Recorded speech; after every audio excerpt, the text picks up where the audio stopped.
So, welcome everyone to the quarterfinals of the 2018 World Scrabble Championships. Good morning to the UK. Hello to those of you out there elsewhere in the world, especially those of you in North America who are just finishing watching Game 3 of the World Series. I am Jason Keller, and I'll be in the booth taking you through the quarterfinals with my cohort here, Dave Koenig. Hello. And so it looks like we are going to have the first game of the quarterfinal match between Nigel Richards and Paul Allan. Let's see. Nigel looks very relaxed, as always. Paul Allan is not quite on camera at the moment. But so this should be an interesting match. Paul actually won the only game between them that they played in this tournament. So Paul is one of the few people who has actually beaten Nigel at this tournament. I believe it's going to be Nigel's start. Are they doing starts based on seeding? Yes, Nigel is starting. He's drawing tiles. So let's see what Nigel's got here. Yep.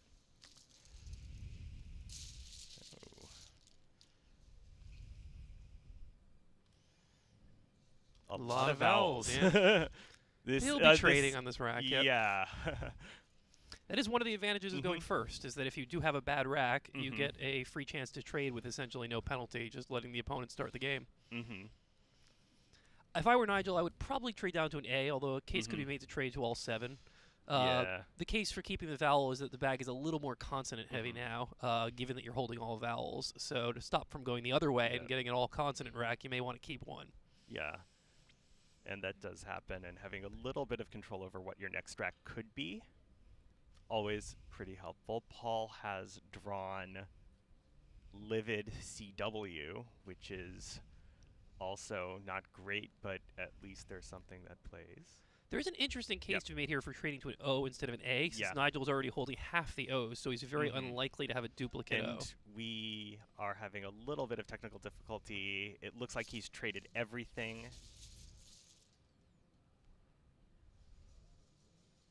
And now Paul very quickly is playing Civil. Which is totally reasonable move. Yeah. For 26. So Nigel has yet to pick up his tiles. Here they come. Oh, we got a blank. Ooh. 26 points. And so that's certainly better for Nigel. Yeah, I'm not seeing an immediate bingo, but it's possible there's something in there. No bingos are available. He has reasonable plays of something like BAC or BAG across the top of IL and Civil. Yeah, that seems like it's a pretty straightforward sort of move. BAG is the suggestion from Quackle statically. Which makes sense because DG is a better synergy than CG. Or CD, rather. Yes. So he is thinking about bag, though. Yeah. Well, that CID blank does hit things. So one issue to consider is the C play does block things up a little bit. It creates the K hook if you have it, but it doesn't allow any top hooks, whereas the G allows the A and the U for AG or UG. And so Nigel's played bag. So 20. That is an interesting choice. I think a lot of players would have played BAC there. I'm not a fan of G's. I would have probably... I like the C for... especially for bingo possibilities versus the G. I know that you do have the ING, but I think well, and of course, Nigel's doing it, so... Oh, yeah. Well, we have to take seriously everything Nigel does. He often knows more than we do. But I do think that C is often a better bingo tile than G, but with that ID leave, I would have been more inclined to keep the G. Also, there's an open C floater, so often you want a different letter than your floaters. And Paul, wonder what he's going to do. The thing that kind of jumps out at me here would just be winner down at E7, but he's got EN. I wonder if he's looking at changing here. Wind. also at E7 as well. Certainly for turnover, if he wants to be crazy and play N-wind one short of the double and make Nigel's head explode a little bit, although Nigel's head's not going to explode.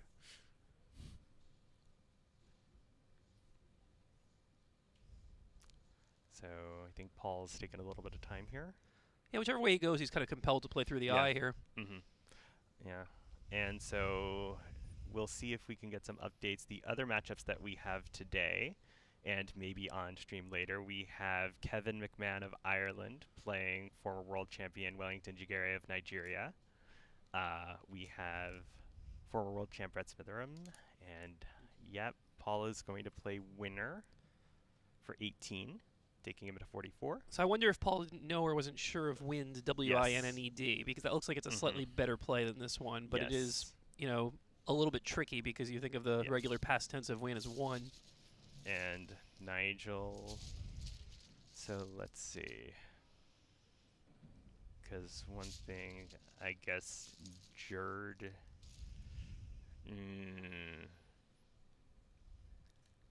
but... Now we're having a little trouble with the video again here. Jerd or Jin, maybe. Jerd playing at 12. Jerd looks logical. It's one of those situations where often you hesitate to put the J next to a double. Right. But when you have the blank and you're playing for your own bingo, often that is a secondary concern. Yep. And so Nigel does play Jerd quickly.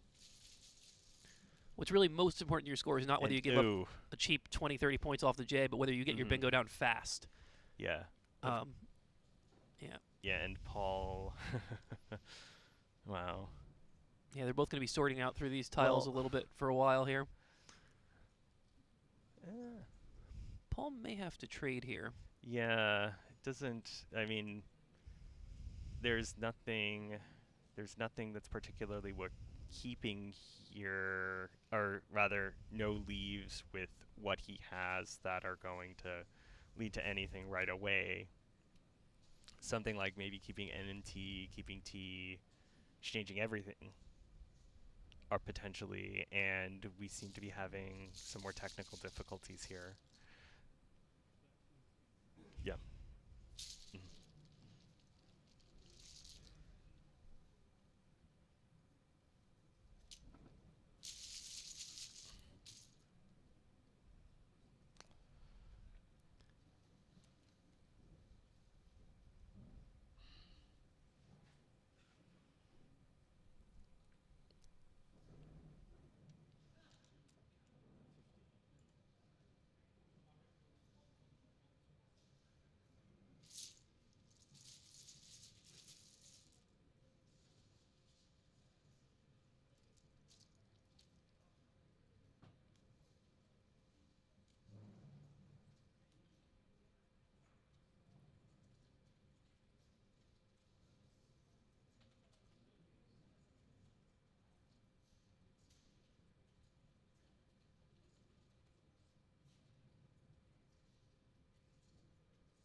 Sorry about the delay there. We lost our video for a while, but are back, and we see we missed Jin and Coney along and with Zell Zell. play, which So this score can't be accurate. Yep.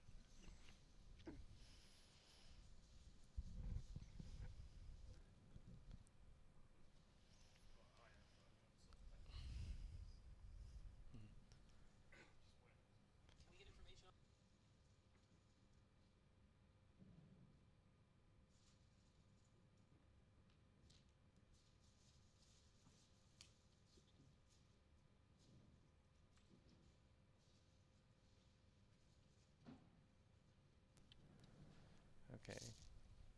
So turf for Paul plays off his duplicates and creates a new opening on the top right of the board. And it looks like he's also got a nice...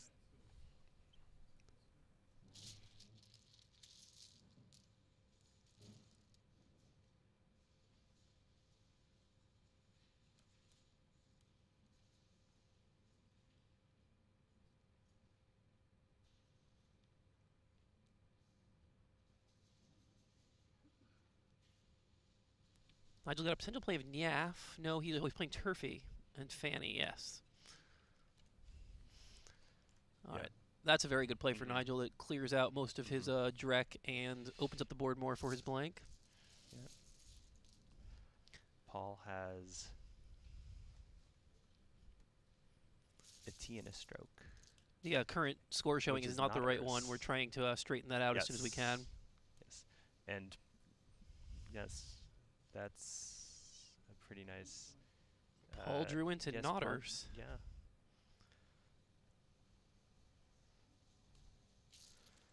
Always a frustrating thing when you have the blank and think you're going to play the first bonus, but in the process of cleaning it out, the opponent draws into a natural bingo first. And again, Nigel, again, a bunch of owls.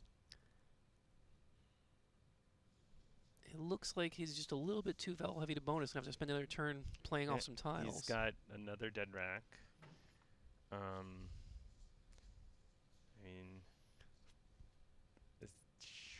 He can make reasonable vowel dumps near the bottom to take out that spot, which is sort of necessary to keep from falling further behind.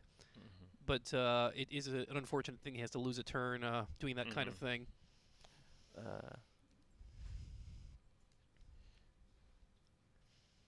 And I see Paul has drawn Podes and 2 tiles, so it's looking pretty good for him on the next turn as well.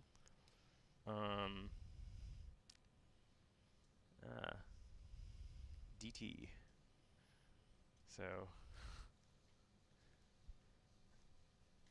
my guess is Nigel is thinking about the right way to both balance his rack and shape the board the way he wants to shape it. So one simple possibility is just playing O-R-E, through the R down at the bottom middle. I'm curious if he might leave that spot. He doesn't have any... I mean, O-R-E, it is 9 points. He's likely to... Oni at the top, Oni, making of is another possibility. I would really only want to leave that spot if I could create another very volatile spot, too.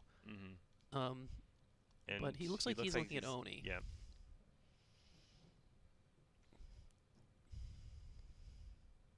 Or is he... Are the tiles down on the table? Oh, and he's playing Oni. Oh, he's playing not on the of spot, but on the buys spot.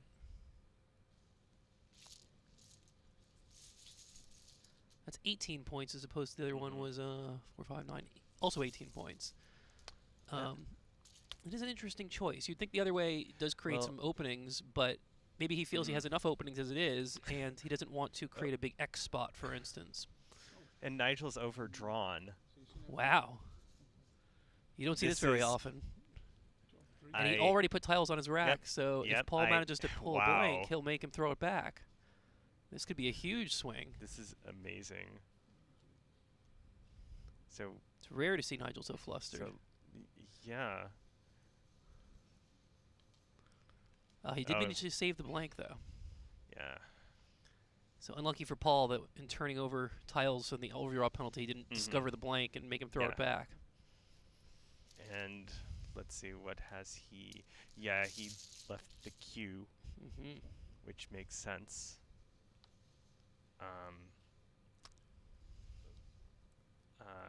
Paul has Podiest minus an I. That's not available here. And the internet word derp is not playable. Right. Derp. Well, if he did play that, that would be derp. But Dorp, on the other hand, looks pretty good. Yeah, Dorp is exactly the kind of play you want to make here. You score well and you manage your rack well, leaving DEST. And then you can say Dorp. And that is, in fact, what he played.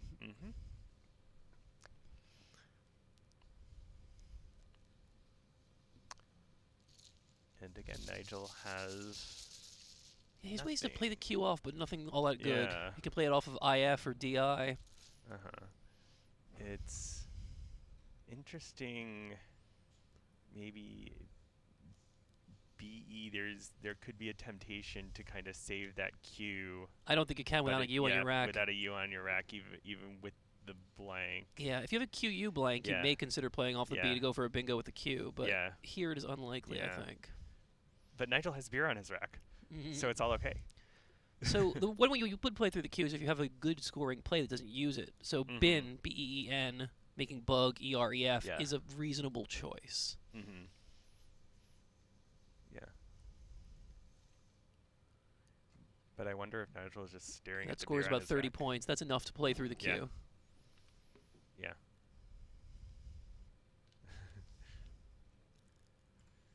But of course, also Nigel has to break up the beer because, you know, he doesn't partake.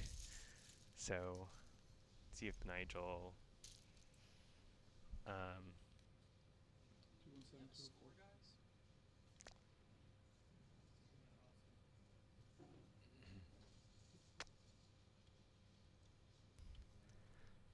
So yeah, we're sorry we don't have an accurate score of the game.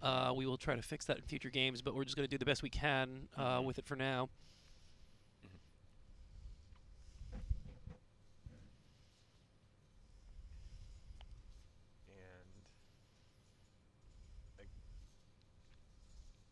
Now Nigel looks like he's probably going to put you on the next turn. Paul would like that P over for dust heap, yeah. Yep. But that one's gonna get relegated to the dust heap.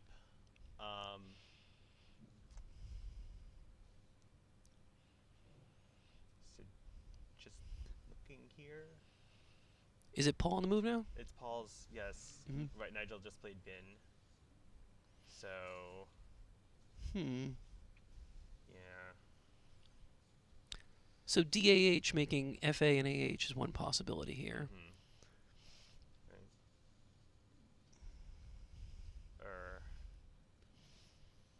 I guess especially knowing that Nigel has the Q, I think getting rid of the U in a place where Nigel can't play through it might be helpful here, but not really seeing much of a great place to do that. Oh, what? He hafted. That is a very aggressive play. That's aggressive. Well, sometimes you're playing Nigel, you want to go all in or not go in at all, but it is 42 points. And it does leave... It ends up being very good timing because Nigel having a Q on his rack can't handle these openings very well, but Paul had no way of knowing that, of course. Yeah. But there's QI. So Nigel finally sheds his Q for 26. Unless it depends on what Paul saw when he overturned the tiles. It's possible he knew Nigel had the Q. No, the Q was one of the last two tiles that went back on the rack, so I'm sure that he saw that. Ah, so then it made sense that he was playing aggressively. And Nigel has Boromir on his rack.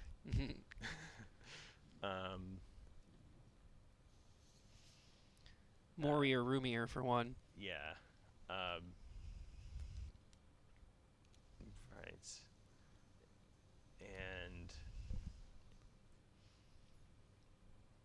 Paul just has one eye too many here.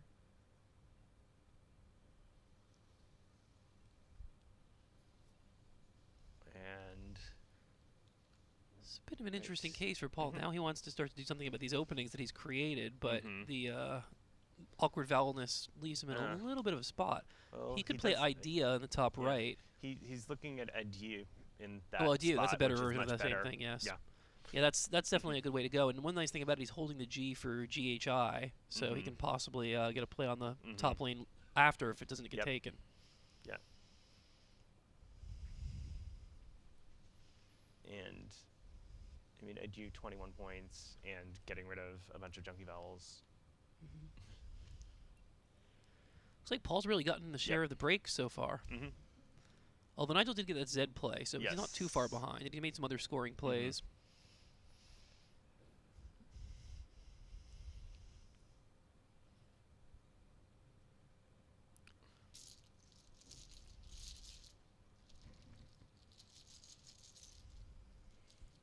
Now, Nigel will have Morier as a bonus here. Yes. And it looks like he's setting it up. But one thing down that column, it's...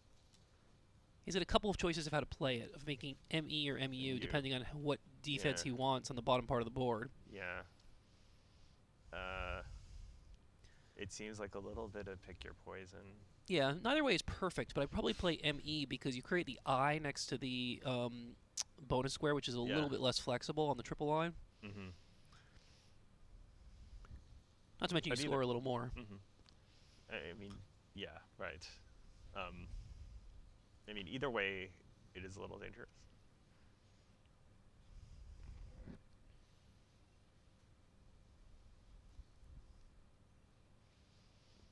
One thing you often want to consider in these cases is what the score is going to be after your bonus and after your opponent's likely turn, and whether you will still be chasing or not, and you want the more open or closed board.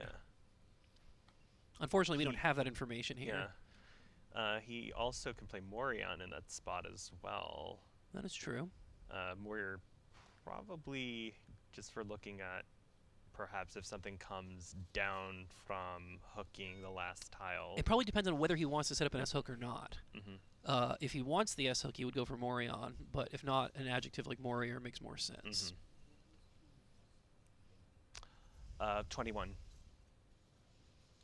Okay, and we're going to be back with scores. He's playing, so Nigel's playing Morier. And that is, 68. So that actually puts him back ahead.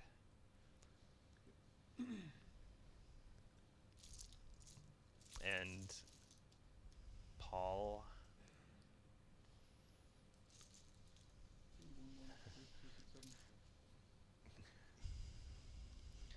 Yes, so Nigel has 311.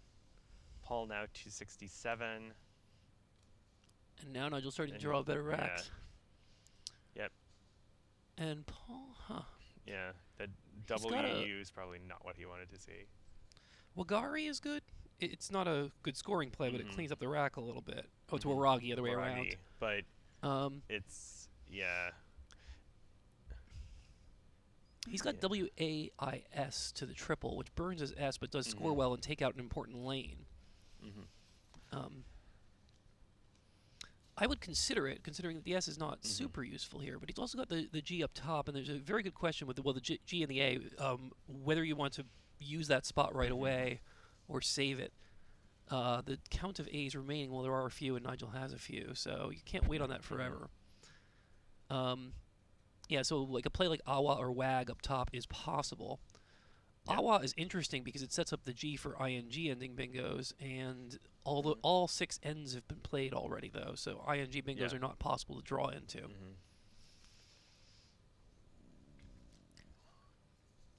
He's looking at just playing Wag up top. Yeah, and that is reasonable. It scores well, and it plays off some difficult consonants, but of course it does leave a bit of a vowel-heavy leave. Another thing you often want to consider in situations is what is the remaining balance of vowels and consonants in the bag. If it is more consonant-heavy, you're not afraid to leave a slightly vowel-heavy leave, because it's likely to get fixed up. So actually,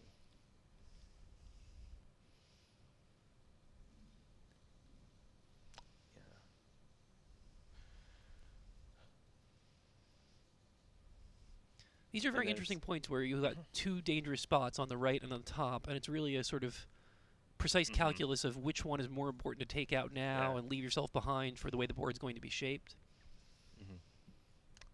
Yeah. And he's gone back to almost having his tiles in alpha ground.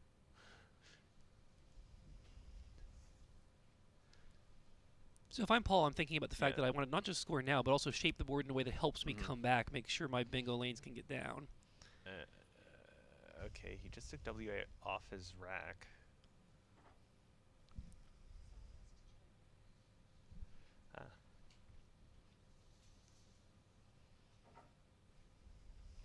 And so what, he's playing Trois. So he's opting to keep both spots opening. And this makes some sense here. Yep. He realizes he needs the volatility. Keeping both spots open makes things most dangerous for Nigel, and he's sort of cleaning up the worst of his tiles, the W and the duplicate A, and also scoring pretty well while he's doing it. Yep. So 28 for him puts him on 295. I actually really like that play. Those are hard plays to make. It's tempting to want to take one of those two spots, but keeping them both open. Ooh, unfortunate for him. The U's. Yeah.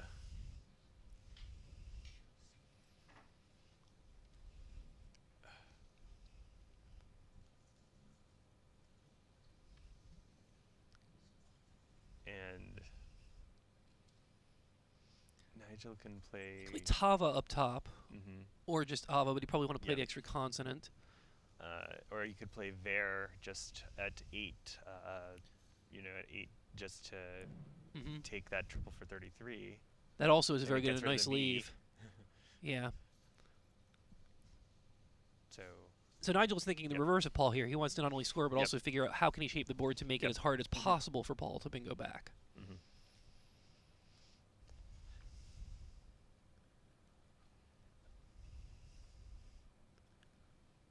And Nigel's thinking it over. I think Nigel's planning out the Fair is a good play. It's important to understand that off of the ER and Morier is the most dangerous bingo spot. That's actually more likely than the A lane up top. So this makes it harder to bingo down there by putting the VA out there.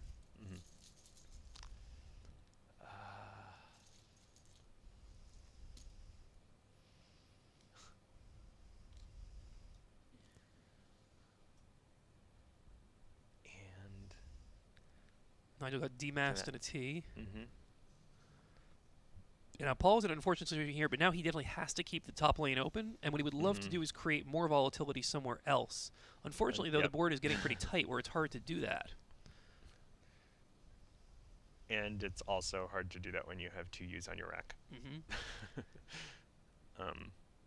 There's often the tricky calculus here also of whether you actually play or trade. Sometimes there's an advantage to throwing those U's back in the bag and hope the opponent will draw them and get himself in trouble. That might be an integral part to the way that this game finishes. Considering how close the score is, trading is actually quite reasonable here. So, well, Nigel got 33 for Ver, so it should be 344. 344, I believe, not 334? And,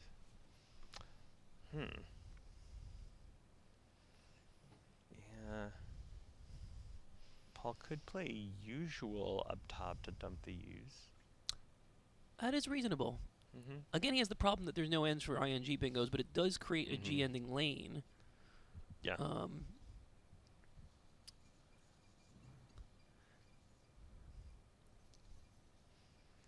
Usual is a reasonable call. Even though you're blocking the lane, you are creating a new one on the B lane, and you're also scoring some points while clearing out your rack.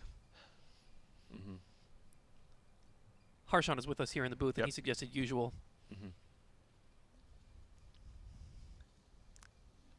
I'd also look at something like Gula and kind of cringe and say, UIS, it's pretty bad. Yeah, the problem with Gula up top is that it does not shape the board nearly as well. Yeah, it doesn't really help here. It really does hurt him that all 6 ends are already down, because otherwise it could help his G a lot. Yeah.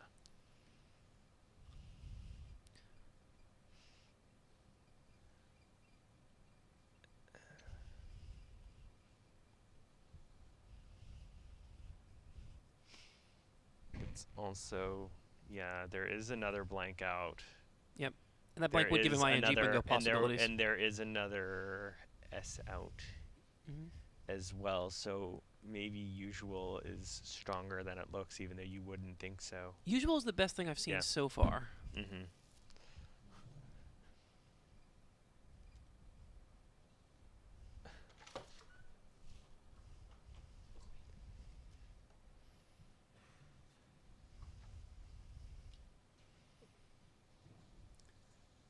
There's also an advantage to keeping the eye for PI starting bingos down on the bottom. He's going for Gula. Looks like, yeah. Yeah. So this is one of these situations that is more sort of ordinary Scrabble keeping the S, but given the particular board shape, I don't like it as much. Yeah. One advantage for it, though, is it does keep the DIS possibility as a starting prefix in that bingo lane.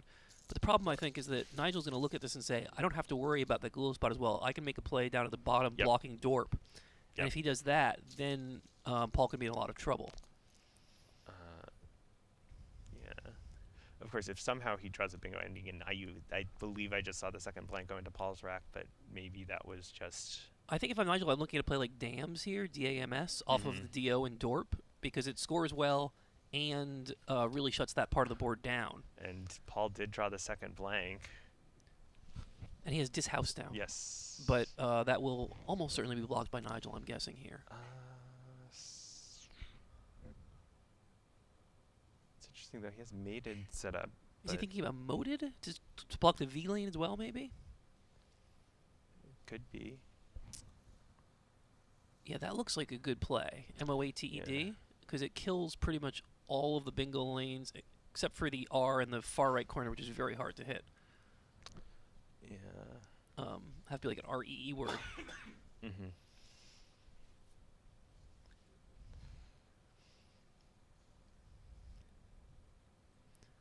I suppose there's still a slight possibility of an overlap of moated on the D, but it would be very hard to do. Or it does allow for, but again, hard to do PH bingos on the bottom row. That is true, and he has the PH. And he does have the PH. The only thing in there is up hoists, which doesn't quite play, although it does have the PH there.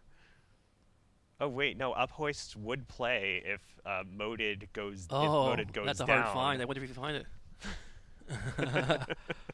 Wow. That would be, well... Another interesting question is here is how many tiles are left, and if Nigel's actually seeing all the possible bingos in the remaining pool. He's the one person in the world who you think might be capable of that. Yep.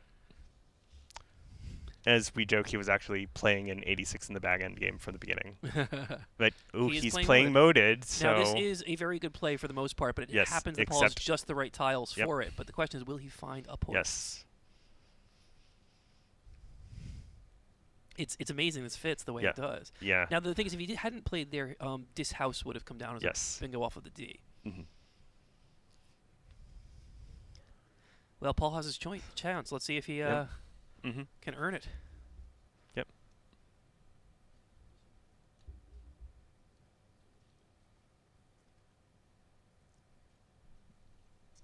Oh, Nigel's thinking about it. Oh, he's hit the clock.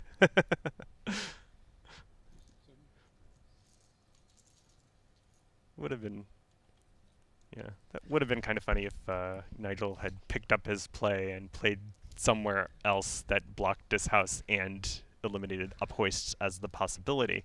So I was originally thinking of Dams, which would have worked better, but it really isn't objectively a better move because it doesn't block the V and A lanes on the 12 and 13 column. It just happened that Paul wasn't prepared for them and he was prepared for this. But this is exactly what we want in a first quarterfinal game. We've got a lot of excitement, some good strategy here, and a really interesting situation. Yeah. Of course, Nigel has drawn Apex as a response. Let's see. So, Nigel's probably well, is it 23 for moated? 10, 13, 20, 24 for moated. So 368 for Nigel, 295 for Paul. And it'll be close after up hoists and apex if Yes, Paul if finds Paul it. finds up hoists. Yeah. Well, it's not going to be... Well, Nigel's still in pretty good shape to win here. If apex does go down after whatever Paul plays. Up hoist is a very hard find. I'd say, even though I know the word, I would have missed it in a game. There's also you could easily see out ships in that rack and think that that's a valid word. So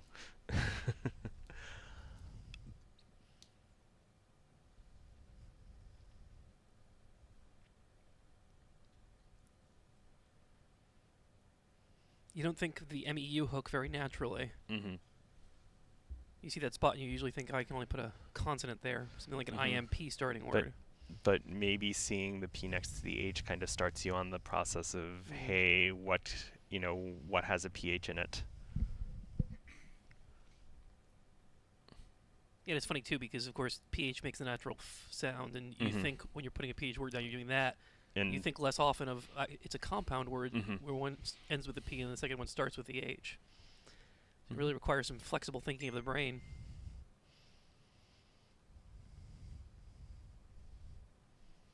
I do have to say though, even though Paul has this miracle spot here, Moded really is a very strong blocking player. Yeah. The funny thing is, this house still almost fits, except for IAS. Yeah.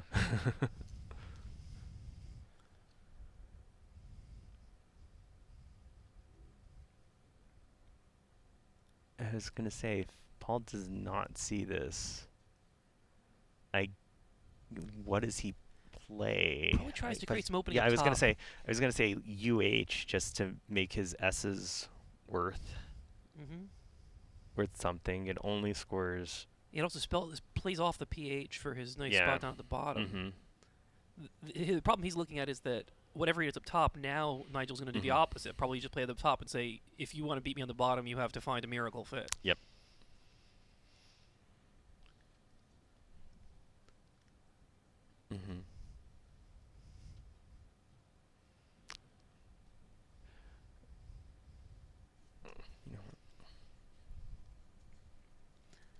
It's been asked whether it would be right to delay bingoing here. I don't know what the exact count of tiles in the bag is, but it's hard for me to believe that is the case in this particular situation just because it is so hard to make bingos fit. You can't really pass up the opportunity to play hoping to get one down later.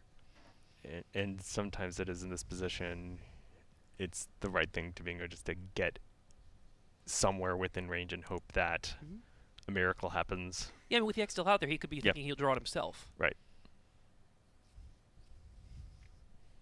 Yeah, Paul is down to 3 minutes and 20 seconds, which is also not going to help him. It's one of these situations where I'm guessing, even if he hasn't seen the word up hoists, he may have some intuition that there is a word with those letters. Yeah. And just spending some time spinning his brain trying to find it. And it's difficult as that clock is ticking down. Yep. Yeah. It might come down to him being very pressed for time later. Okay. Yeah, so Paul is he playing HO?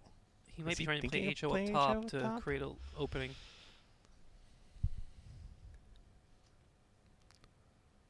Be interesting to do that instead of HI. Or it would be kind of wild if he played HO off of, but it makes no sense, plays HO off of motive and blocks apex. Right? There's also, Hearthstone has also suggested as an opening us, making GU and US. Yeah, we talked about UH earlier, that same type of thing. What's he? Oh, he's setting up another opening here, trying to make the, that takes a T and a C and a P in front. So it does create some other openings on the board. It's a pretty creative way of opening, but he did miss up hoists. Well, there is, I'm trying to see if if he hits something like suitish on the bottom as well, making ass and ooh.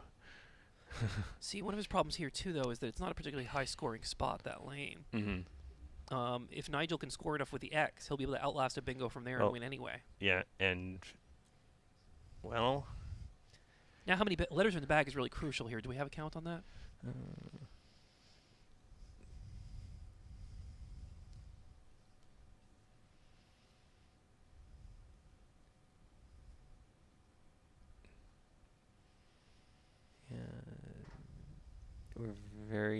We're very close to the bag being empty. I think I see 78 tiles on the board, which means that there are 8 in the bag.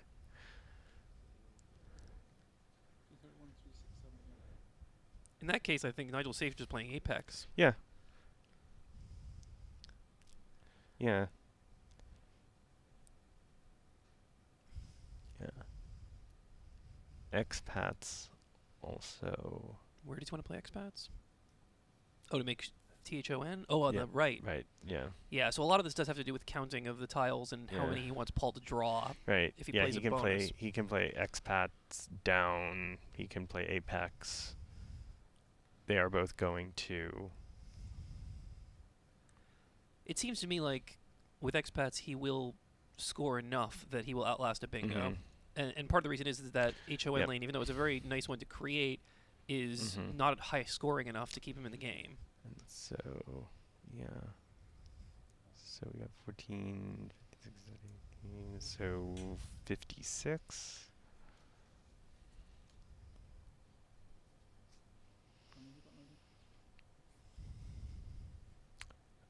And so Paul has drawn his ING bingo.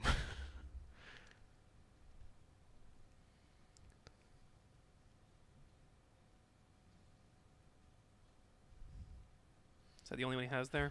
It looks like it, but yeah, it doesn't fit. Yeah, unfortunately for him, even though HON did take a bunch of hooks, they weren't letters that were remaining, so it would have to be the blank.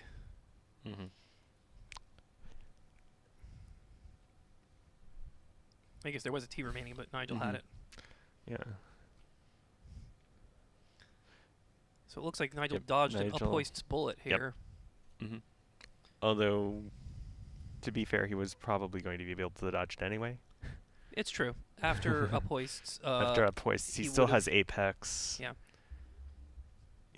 He still needs. Paul would still need kind of a miracle draw. Looks like Brett beat Paul Gallen by 187 in one of the other games. Yep. And we also have Jesse Day and Chris Leip, an all North American matchup. And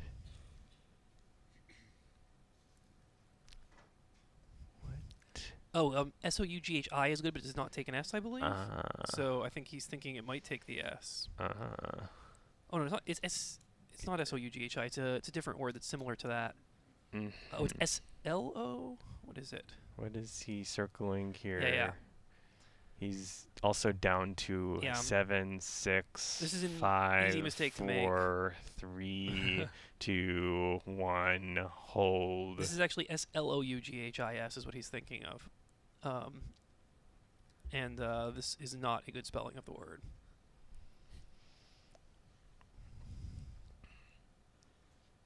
But it's totally understandable. We've all been in this position where you're desperately short of time and you see something that looks sort of familiar and you take a guess. And you have to take those risks sometimes to win. Yep, and there goes the stop of the clock.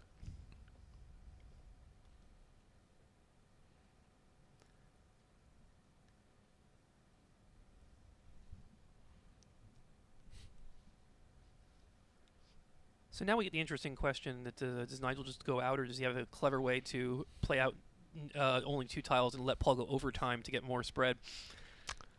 Well, considering that it is a match play, it really doesn't spread matter. Doesn't make a difference there. unless I don't think there's ever been a tie in a playoff match, but I think they replay the ties, right? Right.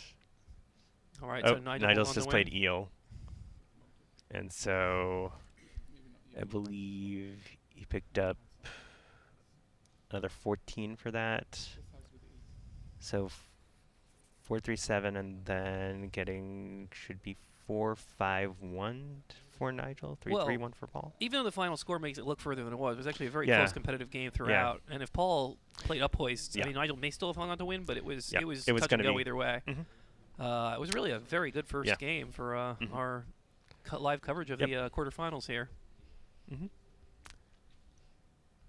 Now I wonder if Paul's going to want to know about whether he missed anything or not. That is always a tricky thing when you're in these matches. Some players prefer to know and know the truth, and other players don't want to even hear about it until after the match is over. And some players don't even want to hear about it until the week after. Or ever, for that matter.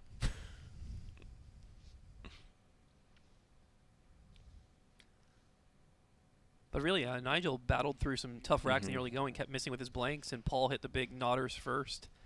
And Nigel had cue problems, overdrew even. It was looking like, wow, this wasn't Nigel's game. But credit to Nigel. He battled back and retook the lead, protected it, made a great blocking play of Moded. Yeah, and he's Nigel. You kind of expect him to do that.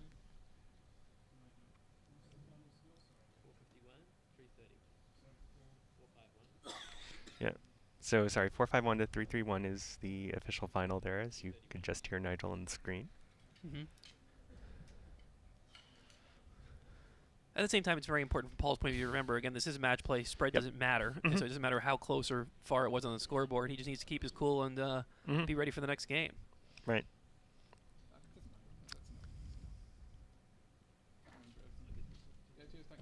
So the players are getting up from the board. I'm guessing they're rotating different matches on the premium board, so we probably will be seeing some of the other players and we next. have an update. Jesse Day won by 54 against Chris Lipe. So I guess there's still one more match remaining. Yes, we it's still have Wellington Kevin and Wellington. A little bit about some of the other matches going on, just a little bit of history. These matches really could all go either way. Well, any three-game set can, anything can happen. Yeah. But also the records, even Paul actually, before this game, had a 10-17 record against Nigel. Against Nigel, that's not too bad. Which is pretty good, considering that many people are probably more like 1-17 against Nigel if they've played him that much. Yeah, one thing to know about Paul, even though he is technically the number 8 seed here, he has been playing for a long time and been to many world championships and high up there. So he's been in these kind of situations many a time. And Nigel is the favorite, but anything can happen. As we saw last year. Yep. And the previous year. And the year before that. Last year, David Eldar just snuck in as the number 8 seed in the World Championship, played Nigel in the first match and knocked him out, ended up going all the way and winning the World Championship.